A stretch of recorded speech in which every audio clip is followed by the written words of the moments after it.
All right, everybody, welcome back to Crafting Made Simple. Today, we're going to do a deep dive into personalized cutting boards. Oh, fun. Yeah, and before we get started, I want to remind everybody Oh, yeah. to sign up for our newsletter at https://birdsend.pageforms981 https://birdsend.pageforms981 for even more crafting goodness. More crafting. Whoop.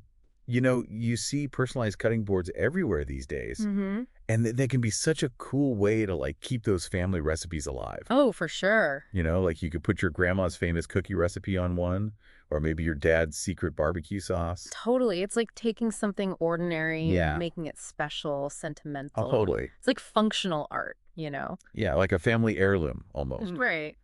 And we found some really awesome inspiration for this in a blog post from Paper Flow Designs. Oh, I love them. They showcase some cutting boards from the Etsy house, which is like, What is that? Like a virtual? yeah, it's like a virtual hub for a bunch of different craft projects.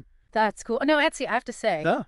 It's just a fascinating platform. It's Okay. a huge online marketplace where people are buying, selling all this handmade stuff. And I just love it because it lets crafters, people who like to make things, Yeah. share it with the world, Yeah. reach a bigger audience, maybe even start a business. It's so cool. And make some side cash, for Yeah. sure. Yeah. So in this blog post, they focus on a cutting board with a family recipe on it. They walk you through, like step by step, how to make it with a Cricut. Now, that's something I wanted to touch on. Yeah. They mention a Cricut knife blade, Oh, yeah. and using the right tools is just crucial. Mm-hmm. That knife blade, it's made to cut through thicker stuff like wood, which you need for a cutting board. Exactly. And they also talk about using cutting board blanks. Yeah. Like you can just buy those Yeah. and then a recipe SVG file. Okay, so for people who are new to Cricut, maybe we should explain what an SVG file is. Yeah, for sure. Basically, an SVG file, it's like a digital design file. But a blueprint for your project. Exactly. So you take your recipe, turn it into an SVG file, and that tells the Cricut what to cut out of the wood. Yeah, exactly. And, they even mentioned the So Simple SVG course, too. Oh, yeah. Which could be really helpful if you're just getting started. Yeah. And we'll have links to all of that stuff in our show notes or over on the blog, paperflowdesigns.com. Perfect. But I love how this blog post really gets you thinking Oh, yeah. about, like, the recipes in your own family. Like, what would you put on a cutting board? Yeah. What's special to you? Yeah.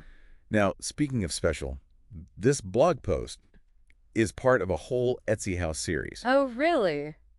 with a bunch of different project ideas. Like, there's one for an advent calendar for your pets. Ah, for your pets. Yeah. I love that one. That is super cute and creative. I know. But while we're on the subject, I mean, imagine giving somebody... A cutting board like this. Yeah. It's not just a kitchen tool. It's like Oh, it's so much a more. reminder of family Oh, and so- memories. Memories, yeah. And, if you really want to go all out, you could even write a little note Oh, that's a good idea. to go with it. Yeah. Like telling the story behind the recipe. Yeah, exactly.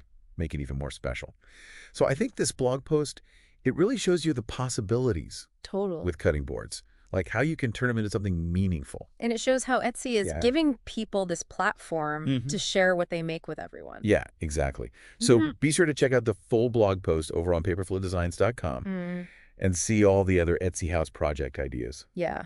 And don't forget to sign up for our newsletter at https://birdsend.pageforms981 BLers R, E's all R Yes. for even more crafting inspiration. Get those creative juices flowing. Okay, so tell me, what recipe would you put on a cutting board? Ooh, that's a tough one. I think I'd have to go with my grandma's apple pie recipe. Oh, classic. It's the best, and it always reminds me of her. So yeah, definitely the apple pie. That's so sweet.